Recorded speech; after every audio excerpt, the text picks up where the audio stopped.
যে মানুষ কাবা শরীফ ধ্বংস করবে সে কে?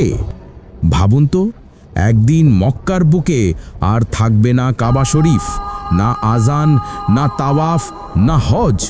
পৃথিবীর মানুষ তখন তাকিয়ে থাকবে ইতিহাসের সবচেয়ে ভয়ঙ্কর ঘটনার দিকে, যখন এক সেনাবাহিনী আসবে আর আল্লাহর ঘর কাবা শরীফ ধ্বংস করে দেবে।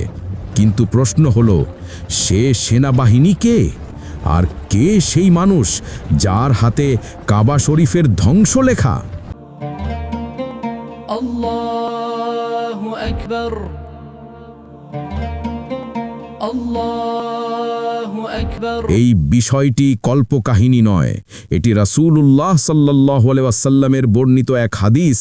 তিনি বলেছেন, কিয়ামতের পূর্বে এক হাবশী লোক কাবা শরীফ ধ্বংস করবে। সহিহ মুসলিম।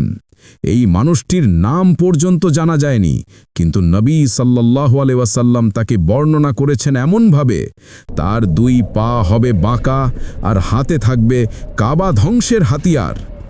ইসলামী ইতিহাসবিদ ও আলেমরা বলেন, এই ঘটনা ঘটবে কিয়ামতের একেবারে আগে, যখন পৃথিবীতে আর কেউ আল্লাহ আল্লাহ বলা মানুষ থাকবে না।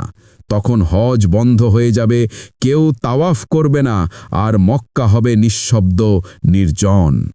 ঠিক তখনই আল্লাহ তাআলা কাবা শরীফের পবিত্রতা তুলে নেবেন, আর সেই সময় এক সেনাবাহিনী আসবে।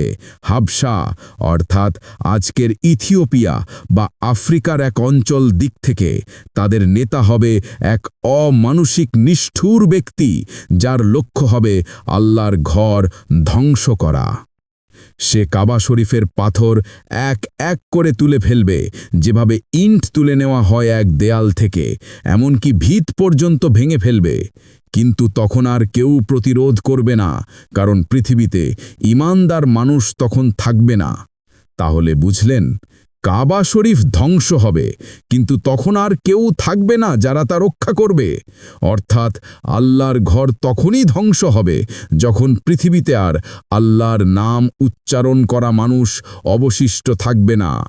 তাই প্রশ্নটা কাবা শরীফের ধ্বংস নয়, প্রশ্ন হলো, আমরা কি সেই যুগের আগেই আল্লাহর দিকে ফিরে যাচ্ছি?